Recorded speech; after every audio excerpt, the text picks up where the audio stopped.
Buenas, mi nombre es Ervin Alexis Camargo Zapata y soy estudiante de la Maestría en Ciencias Naturales y Matemáticas de la Universidad Pontificia Bolivariana. En el día de hoy compartiré con ustedes una disertación sobre construcción del conocimiento a partir de la organización y análisis de la información. Espero que ésta sea de su agrado.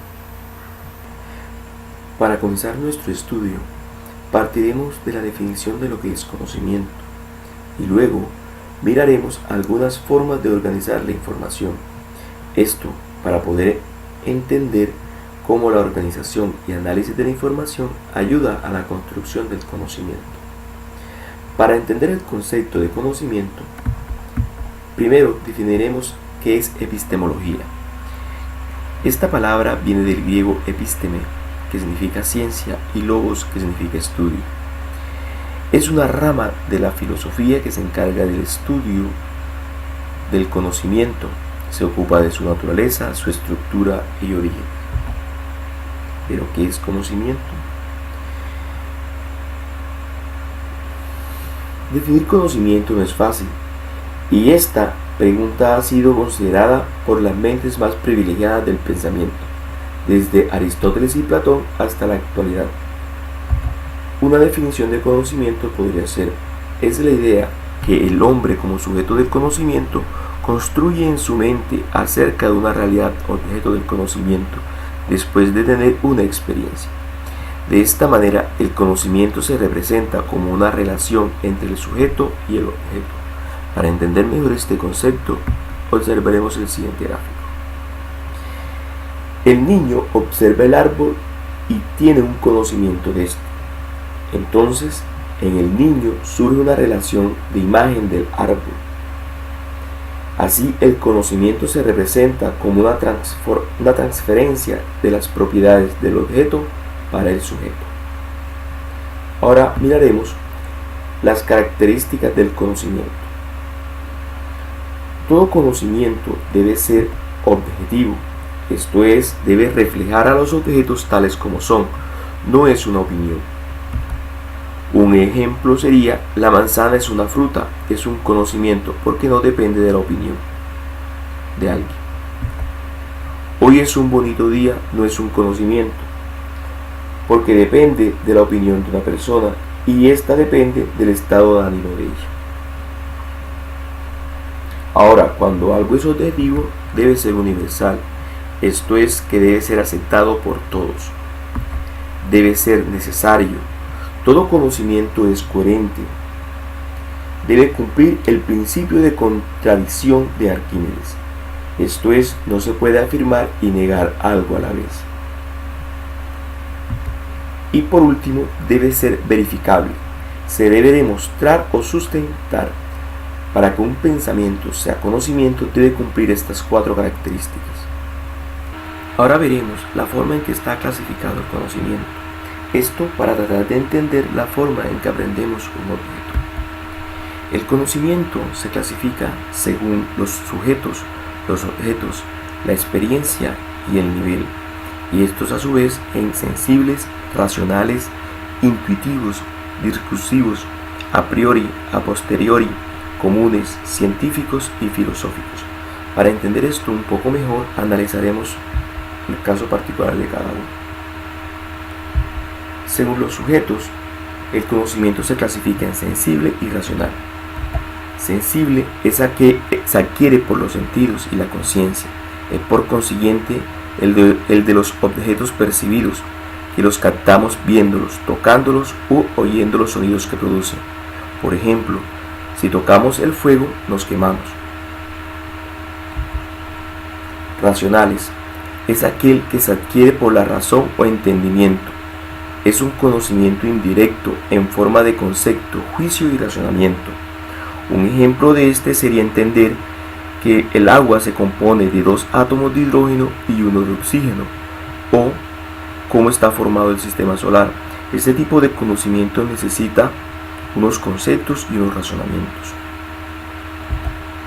Según los objetos, el conocimiento se clasifica en intuitivos y discursivos. Los primeros, no es necesario realizar un análisis o razonamiento, surgen de manera inmediata. Un ejemplo de este es ver el fuego y no tocarlo porque sabremos que nos quemamos, o ver una manzana y saber que es una fruta. Discursivos. El sujeto, a través de un conjunto de juicios, concluye o descubre un nuevo juicio, yendo de lo conocido a lo desconocido. Es inmediato y se materializa a través de la razón. Un tipo de ejemplo de este sería saber el movimiento de rotación y traslación de la Tierra. Es un conocimiento que se adquiere por razonamientos. Según la experiencia, los conocimientos se clasifican en a priori y a posteriori. A priori es aquel que no necesita de la experiencia para saberlo, es racional. Un ejemplo de este sería la multiplicación de 2 por 2 es 4. Es a priori porque para saberlo no hay que mirarla, proviene de un razonamiento. A posteriori es aquel que requiere de la experiencia. Hay que experimentarlo para saberlo, depende de los sentidos. Un ejemplo de este es la manzana es roja, es a posteriori porque para saber si es roja hay que mirarla. Según los niveles, el conocimiento se clasifica en espontáneos, científicos y filosóficos. Empíricos o comunes. Se le llama también vulgar o popular y está basado en los sentidos o en la experiencia. El saber vulgar es el que toda la gente conoce empíricamente o por transmisión oral de generación en generación. Un ejemplo de este sería: si a una planta no se le echa agua, la experiencia le muestra al campesino que una planta sin agua se seca, muere. Este es un conocimiento vulgar de este hecho que tiene el campesino. Este conocimiento es importante porque le permite al hombre desenvolverse en la vida diaria, en el trabajo, con los amigos. Conocimiento científico. Va más allá del empírico. Por medio de él, trasciende al fenómeno. Se conocen las causas y las leyes que lo rigen. El conocimiento científico es una aproximación crítica a la realidad, apoyándose en el método científico, que fundamentalmente trata de percibir y explicar desde lo esencial hasta lo más prosaico, el porqué de las cosas y su devenir, o al menos tiende a este fin. Si retomamos el ejemplo de la planta que no se le echa agua, un ingeniero agrónomo, a diferencia del campesino, sabe que las sales que nutren la planta no han podido pasar por ósmosis a las vellosidades de la raíz, porque necesitan de agua para poder ser disueltas, y no hay. Es decir, conoce la causa inmediata, tiene un conocimiento científico. Filosófico. Se distingue del científico por el objeto y por el método. El objeto de la filosofía son las realidades inmediatas no perceptibles por los sentidos, que traspasan la experiencia. En otras palabras, pretende profundizar en el conocimiento de todas las cosas, llegando hasta sus causas más elevadas y últimas. Si retomamos el ejemplo de la planta, que no se le echa agua, un filósofo no se conforma con saber la causa inmediata, busca también las causas últimas. El filósofo se haría interrogantes como, por ejemplo, ¿la planta antes tenía vida? ¿Cuál era la causa de esa vida? ¿En qué consiste la muerte? ¿Por qué la planta muere? Esto para tratar de entender las causas más elevadas del conocimiento. Ahora veremos algunas formas de organizar la información. Comenzaremos analizando el esquema circular o algorítmico. Tiene como objetivo distinguir claramente lo importante de lo secundario. Puede elaborarse luego de un subrayado de dichos elementos. En un esquema circular, las relaciones de significado se limitan a las vinculaciones todo parte, teoría, ejemplos, relación y aplicación. Este es un ejemplo de diagrama circular. En la parte central se ubica el tema, el cual está rodeado de ideas principales y este a su vez de ideas secundarias. El esquema circular le sirve a los estudiantes porque favorece a la memorización y síntesis de contenidos. Diagrama en V, también conocido como V de Gaussian o V heurística. El objetivo del diagrama en V es representar o plantear un problema o hipótesis sobre el contenido del texto preferiblemente conectado con un subrayado de realzado. Las relaciones de significado se conectan a las preguntas central y permite sintetizar al mismo tiempo conceptos, procedimientos y normas y valores. Este es un ejemplo de diagrama en V. En esta parte se ubica la pregunta o el problema que quiero resolver. En esta de acá abajo se colocan las acciones o procedimientos que se ejecutarán. En este lado se ponen los conceptos que se requieren para comprender y argumentar el problema. En esta parte de acá se colocan los resultados o la posible solución del problema. Y aquí se colocan las herramientas que se emplearán para resolver el problema. Este tipo de diagrama sirve para analizar trabajos de laboratorio y experimentos. Mapa de ideas. Los mapas de ideas son una herramienta que permite relacionar los elementos más importantes de un tema y los niveles de cercanía que hay entre estos. Un ejemplo de mapa de ideas es el siguiente. Los mapas de ideas relacionan, presentan y ordenan mediante una síntesis de conceptos, ideas y percepciones. Los mapas de ideas clarifican el pensamiento al ayudar a los sujetos a visualizar las asociaciones entre diferentes ideas.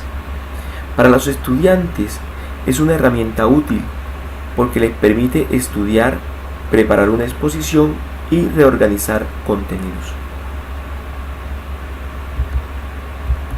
Red de contenidos. Estructura que visualmente entrega en forma rápida y eficiente una fotografía del orden jerárquico que guardan las ideas de un contenido específico. Su elaboración requiere del conocimiento de ideas centrales y postulados fundamentales del contenido, así como la importancia de estas ocupan en relación al todo. Un ejemplo de este esquema es el siguiente, en el cual se ubica la idea principal, que se desprenden los temas, y de estos a su vez subtemas. Este tipo de diagrama muestra de qué manera unas categorías de información se relacionan con sus subcategorías, ayudando a los estudiantes a aprender cómo organizar y priorizar información. Mapas conceptuales. Nova y Gowin sugieren que los mapas conceptuales tienen por objeto representar relaciones significativas entre conceptos en forma de proposiciones. Este ejemplo de mapa conceptual tenemos en el centro se ubica el título central o el tema. Por medio de los conectores coloco las ideas principales y los conceptos. Los mapas conceptuales son de gran utilidad para los estudiantes como método de estudio y para los docentes para preparar sus explicaciones.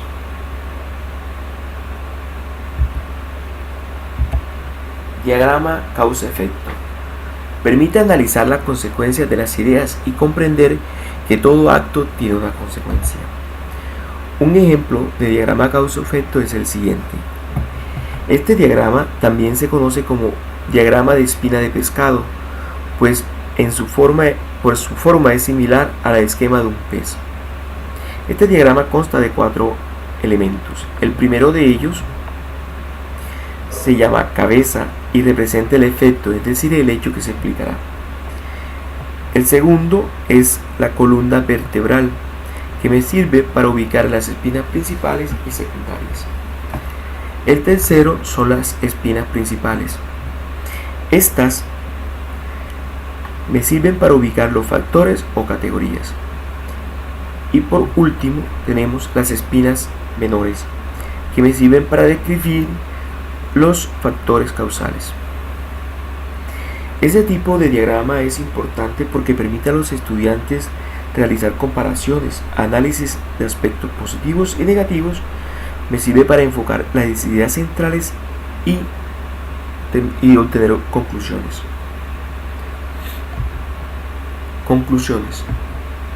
Cuando los sujetos organizan y analizan la información, se desarrollan en ello procesos como observación, comparación, comprensión y creación de ideas, entre otros procesos que son la base del conocimiento, lo cual una persona que desarrolle estas habilidades del pensamiento desarrollará el conocimiento.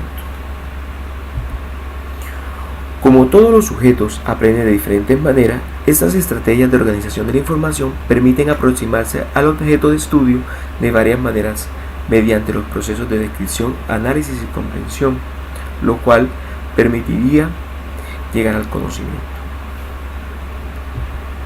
Para terminar, me gustaría dejarlos con una frase de Paulo Freire, la cual dice: enseñar no es transferir conocimiento, sino crear las posibilidades de su propia producción o construcción.